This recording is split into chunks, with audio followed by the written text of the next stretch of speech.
Hello friends, welcome to a lecture series on multivariable calculus. So, the first lecture deals with functions of several variables, that what do you mean by function of two variable or more than two variables, how can you define domain and range of those functions. Now, in our 11th or 12th standard we have already deal with what do you mean by a function of single variable. Let us recall those definition and then we will come to functions of several variables. Now, let x is a subset of R, okay. Then f from x to R or x to y, suppose y is also a subset of R, then f from x to y is called a function. Basically a function, what a function basically means, a function f from x to y is a spatial type of relation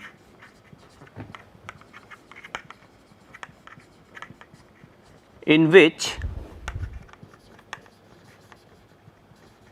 for every x in x there exists a unique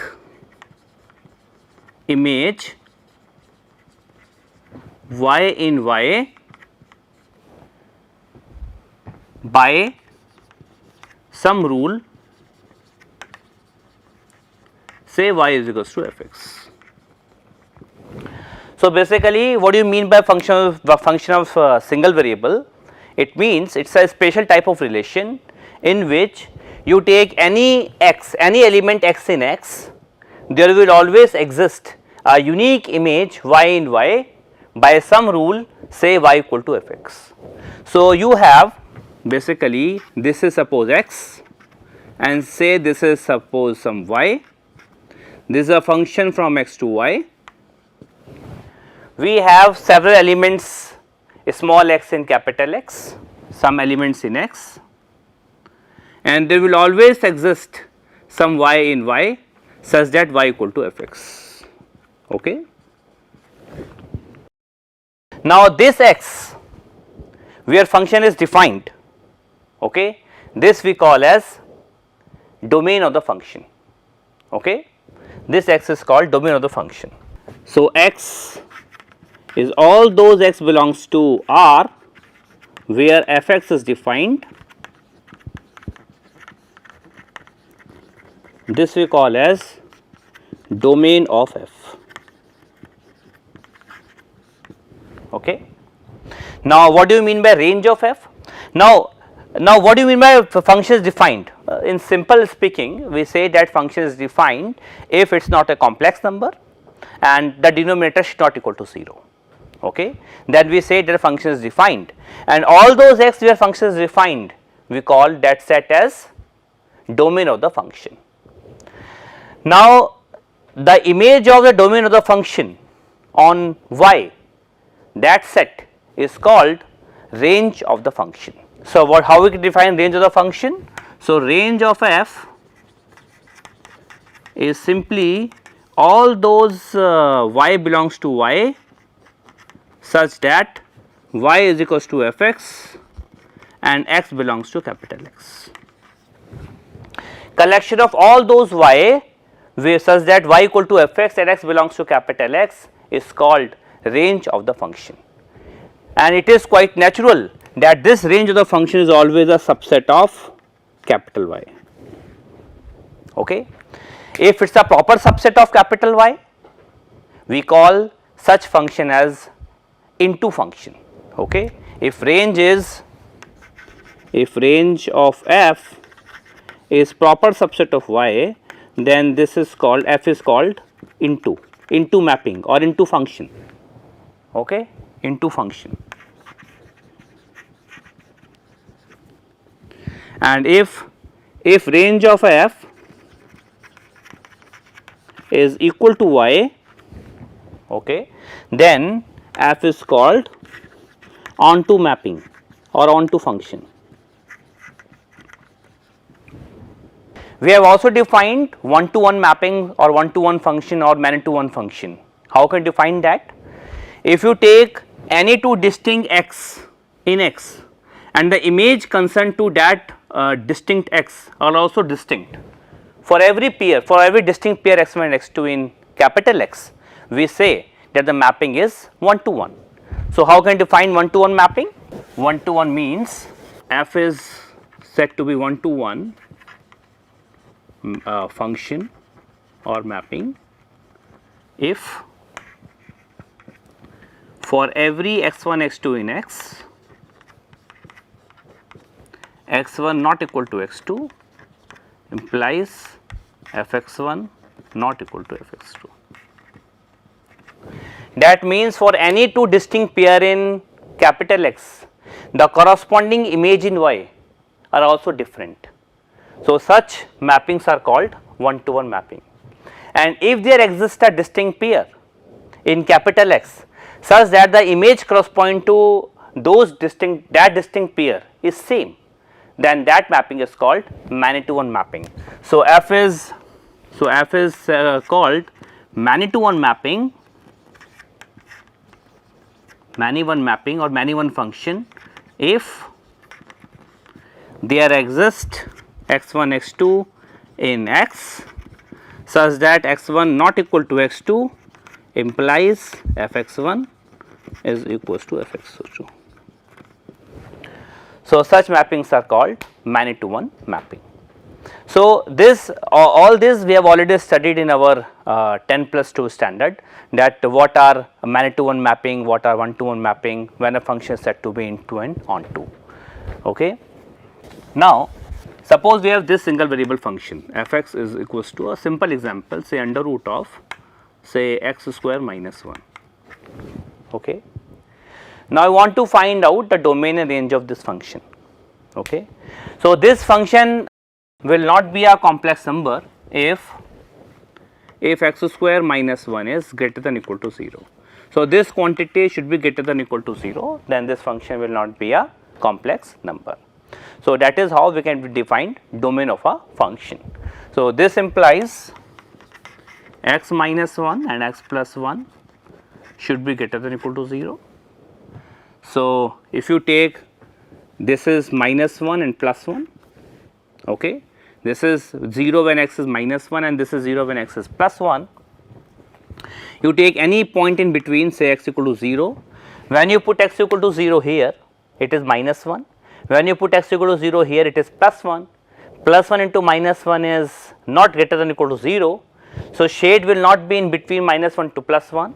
Shade will be from this side and from this side. That is, the domain of f will be minus infinity to minus 1 union 1 to infinity. Okay. And what will be the range of the function? Now, this function f will never be negative because it is in under root, square root. So, this will never be negative. So, range will always be positive, that means it is from 0 to infinity. So, in this way we can define range and domain of a function. So, this is a simple illustration of a single variable function. Now, we come to several variable functions. Now, come to function of 2 or more than 2 variables. Now, first is 2 variable function fxy.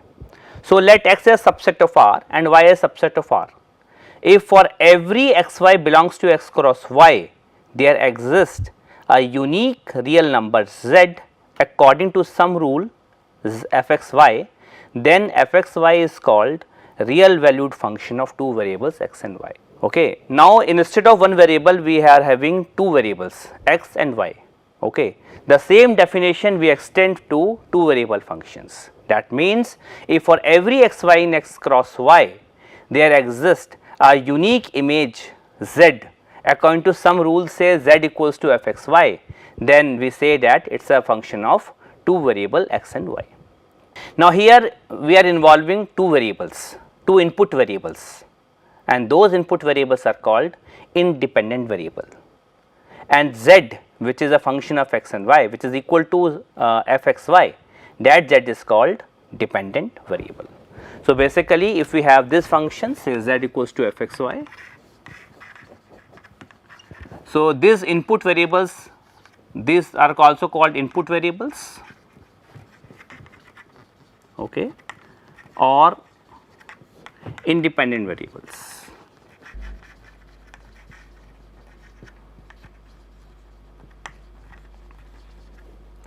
And this z which depends on x and y, because if you change the values of x and y according the value of z will change, okay, and this z is called output variable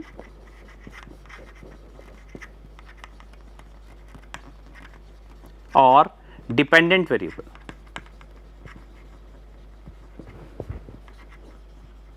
Okay. Now, here we are having only two variables x and y. Similarly, we may have more than two variables, say n number of variables. So, we can also define w is equals to f x1 x2 up to xn. This is a function of n variables. Okay. So, in the next slide we are having function of n variables. Let t be a subset of Rn of real valued function f on t is a rule that assigns a real number w equal to f of x1 x2 up to xn, where each xi belongs to R. Okay. Now, here these xi's, these x1 x2 up to xn, these are the input variables which were also called independent variables, and this w which depends on x1 x2 up to xn is called output variable or dependent variable. Okay. Now, how can you define domain and range of two variable functions, and similarly we can extend the concept for n variable functions. Okay. In a similar way as we did for two variable functions, we can define domain and range for two variable functions as well. You see, we are having a two variable function z equal to f x y. Here x and y are independent variables and z is a dependent variable. Okay. Now, domain of this function f are all those x y belongs to R2. Okay. All those x y belongs to R2 such that f x y is defined.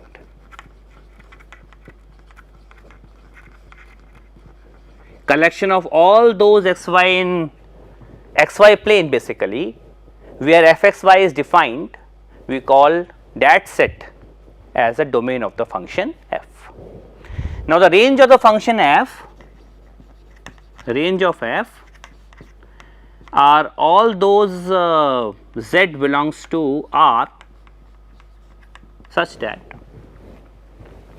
z equal to f x y and x y belongs to domain. Say this domain is represented by D, so belongs to D. Okay. So, collection of all those z, such that z equal to f x y, where x y belongs to D, is called range of the function f. Okay. So, that is how we can define domain and range of two variable functions. Similarly, we can define domain and range for n variable functions also. Now, let us discuss few examples based on this. The first example is, suppose f x y is equal to under root x square plus y square. Okay, this is z equal to f x y. Now, what is the domain of this function? Now, domain of this function is this quantity should be greater than or equal to 0, and since x square and plus x square and y square are non-negative quantities and some will also be a non-negative. So, this is always non-negative for any x y in R. So, we say that domain is entire R2. Okay. You take any element x y in R2, x square plus y square is always greater than or equal to 0. So, this will consist of domain of the function, and the range will be, definitely this is under root square root quantity, this will never be negative. So, the range will be from 0 to infinity. 0 will be closed, because when x and y both are 0, f will be 0. So, that will be included in the range of the function. Okay. Similarly, the second example, suppose z equals to f x y is equals to under root of, it is x minus y square. So, what is the domain of this function?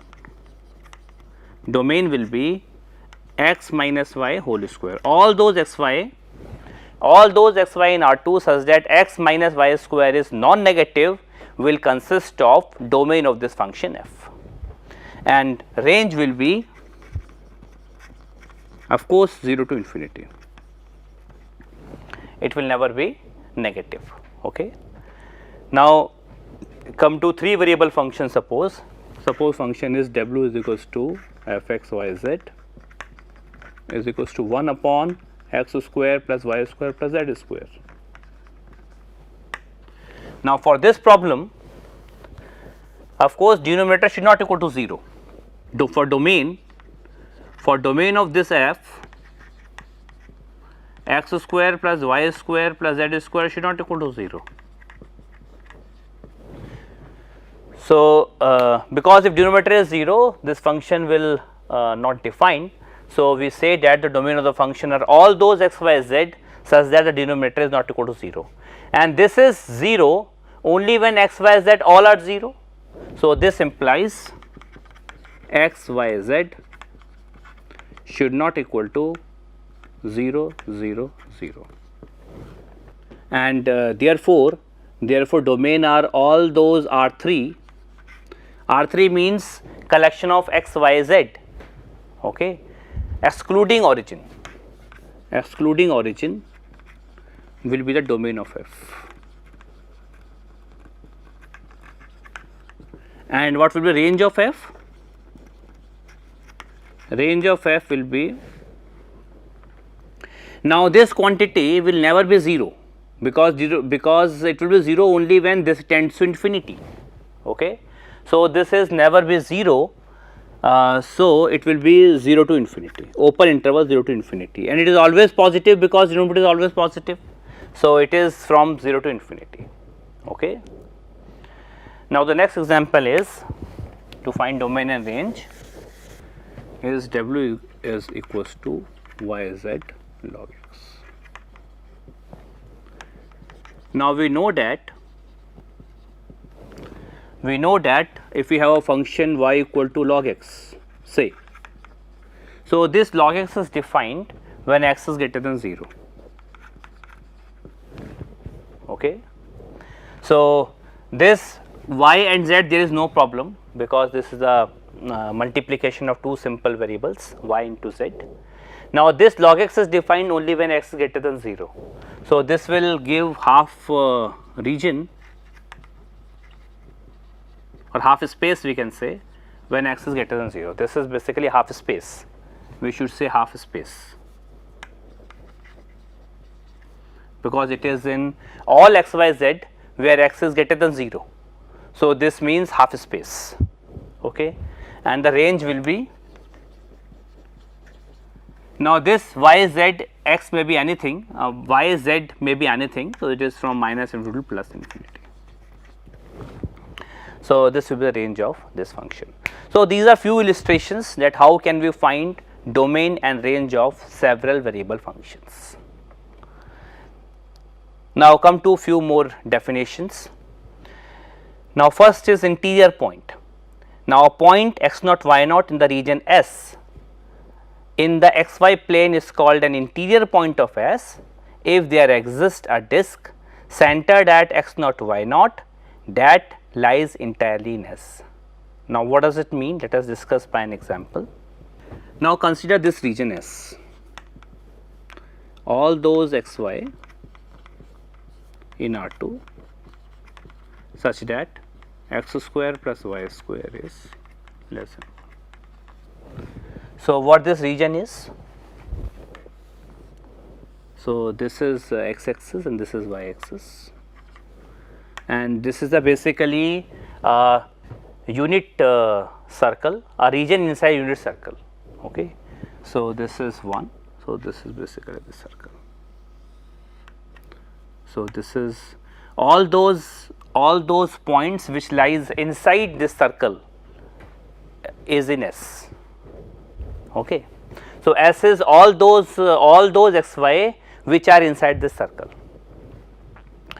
Now, you take any point inside this region. Okay. So, this is S basically. Now, you take any point inside this, say you take this point. Okay. Now, there will always exist a disk centered at this point. Disk means circle, you can say. You can always draw a disk centered at this point such that this disk always lies totally inside this region. So, this point we can call as this point as interior point. You see, if you take this point, if you take a point here, say you take a point here, you draw a circle or a disk centered at this point, there will always exist a disk centered at this point such that the disk lies totally inside this region. So, we again say that this point is an interior point. If you take a point very close to the boundary, still there will exist a disk centered at this point. Radius may be very small, but there will always exist a disk centered at this point such that the disk lies totally inside this region. So, this point is also an interior point. So, that means all the points that this region has, all the points are interior points. You take any point, all the points are interior points. Okay. Now, if you take a point on the boundary, suppose, if you take a point on the boundary, now if you draw a disk centered at this point, then this disk, no matter whatever radius you take, this disk will never be entirely contained in this region, because there are some points which lies outside this region. So, this point cannot be an interior point. If you take a point outside this S, say here, and you draw any disk centered at this point, maybe a larger disk, okay, but the disk centered at this point will never be contained totally inside this region. So, this point again is not an interior point. Okay. So, all those points which lies inside this region S are the interior points. Now, we come to a second definition, that is boundary point.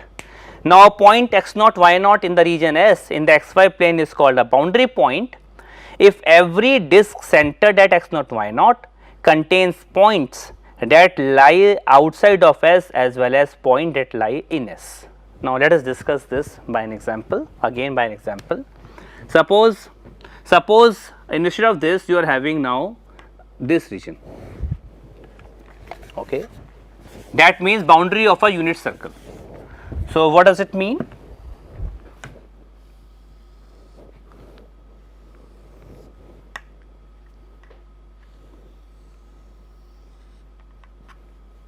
This boundary, this is S, only the boundary. Okay. Now, you take any point on the boundary of S, say you take a point here. Now, you take any disk, no matter how small, how large radius you are taking, you take any disk centered at this point, draw a disk centered at this point, you will always find some points outside this region and you will always find some points on the region.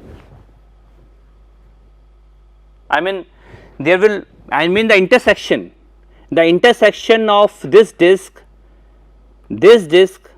on the complement of S and intersection of this disk on S never be empty. There will be a point, there will always exist some point that lies outside this disk and that lies on the disk. So, this point is a boundary point. However, if you take a point in the inside region, say here, okay, if you take a point here, so there will exist a disk whose intersection with the outside S is whose intersection with inside S is empty. So, this point is not a boundary point. You take suppose you take this this region S, okay, less than equal to S. So, this S contains all the point that lies on the boundary and all the point that lies inside the region S, okay. Now, if you take a point say here, okay, say here. Now, there will exist a disk center at this point, intersection of this disk with this S is non-empty, by intersection of this disk with outside S is empty. So, this point is not a boundary point, because for every disk no matter how small the radius you are taking, the intersection of this disk with the region S and outside of S should not empty. That is the definition of boundary point. So, all the points that lies on the boundary are the boundary points of S, okay. Now, based on this we can decide whether region is open or closed.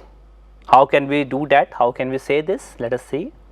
A region is open if it consists entirely of its interior points. If it consists of entirely of its interior points, then we say that the region is open. For example, if you see on the first figure here on the slide, then this figure is an unit disk without having boundary, and it consists of all its interior points, all the points that are in that are inside this region, all are interior points.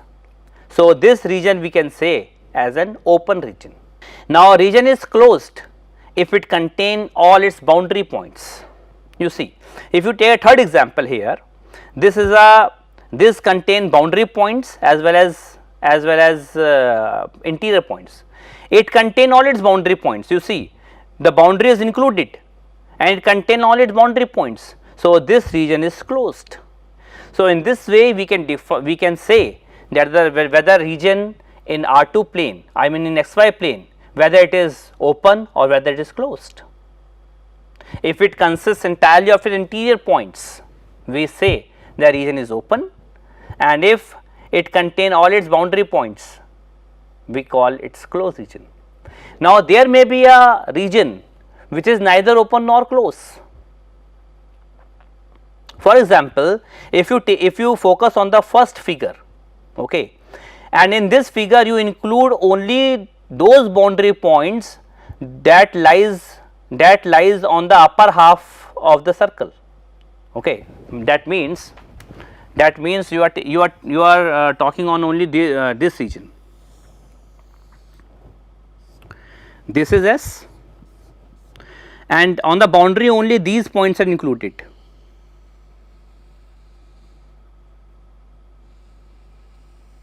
Not on the lower side of the circle, okay.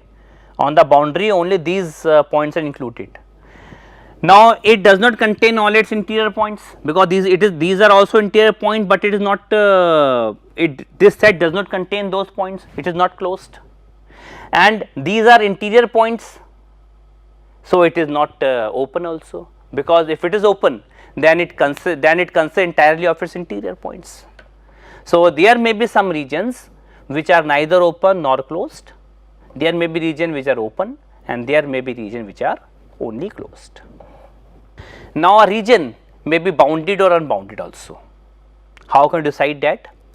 Now, a region in the plane is bounded if it lies inside a disk of fixed radius, otherwise we call it unbounded region. Say you have this line segment, okay. Now, you can always find a circle of fixed radius that covers this line segment, I mean inside which this line segment lies. You can always find a circle of fixed radius. So, we can say that this line segment is a bounded region. You can say you can take a triangle also. If you take a triangle, you can always find a circle of fixed radius such that this triangle lies inside this circle. So, we can say that this triangle is a bounded region. You can take a rectangle, again you can find a circle of fixed radius such that this rectangle lies totally inside this region. So, we can say that this rectangle is a bounded region. Now, suppose you are taking R2 plane, the entire R2 plane, I mean the first quadrant of the xy plane. Suppose you are taking this region. Now, you can never find a circle of fixed radius such that this entire first quadrant of xy plane lies entirely in that circle. So, this region is unbounded region. So, lines, half planes, etc. are the few examples of unbounded regions. Now, contoured lines. Now, what do you mean by contoured lines? So, let us understand this by an example. Okay. So, what contour lines are? Now, you take this example. Now, here z is 75 minus x square minus y square and z is 50.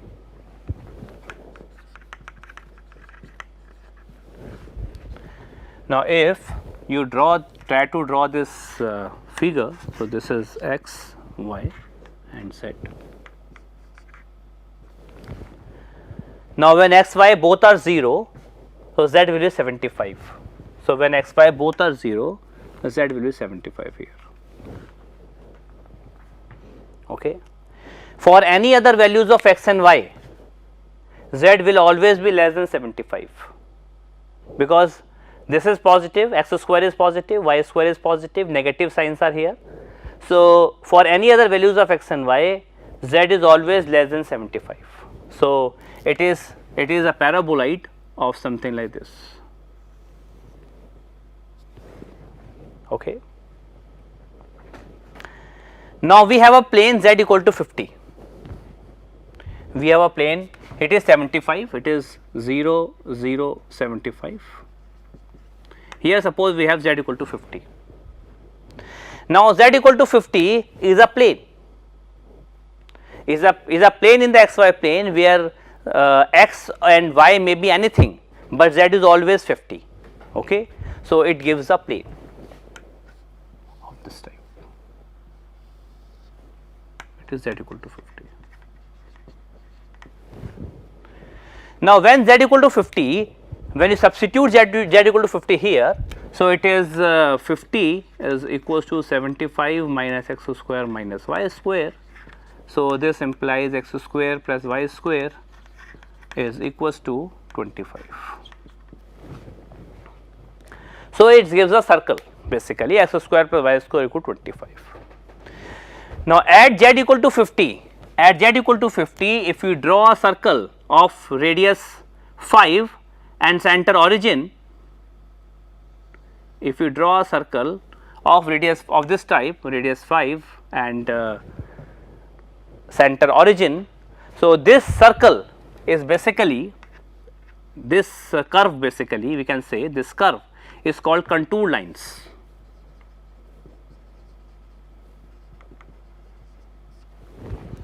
This curve is basically called contour lines. Now, this on the xy plane, this circle on the basically is a circle. So, this circle on the xy plane is basically called level curve of f when z equal to 50. Okay. So, this is how we can define contour lines. Contour lines is basically you have a surface z equal to f x y, a plane z equal to say intersect that surface and gives a curve. That curve basically a contour line, and that contour line on the that curve on the xy plane is basically called level curve. So, here also I have said the same thing, a plane z equal to c intersect a surface this in the points given by f x y equal to c. This curve is called contour lines of f x y equal to c. Okay. Now, here it is the level curve, here it is a level curve because we have a curve here. Now, if we have a here only two independent variables are there. If instead of 2 independent variables we are having 3 independent variables, so this will give a level surface. Okay. So, the collection of all points x, y, z in space where a function of 3 independent variables have constant value f x, y, z equal to c is called level surface of f. So, these are two problems. Let us discuss these problems quickly. First is find the equation of for a level curve of the function this that passes through this. So, what is first example? This is f x y is equal to 16 minus x square minus y square, and point is 2 under root 2 under root 2.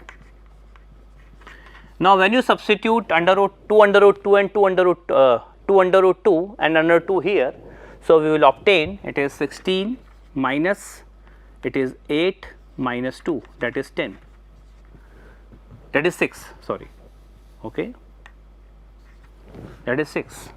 So, so the level curve of this will be 16 minus x square minus y square equal to 6 and implies x square plus y square equals to 10. So, very simple, you simply substitute because it passes through this point.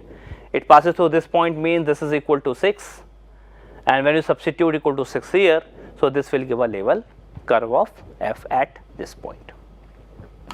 Similarly, we can find level surface of the function this at -1, 2, comma. So, that is how we can define function of several variables, domain and range of a function of 2 or more variables. Domain here gives the region, and that region may be closed or may be open, may not be closed or may not be open, or may be bounded or may be unbounded. So, thank you very much.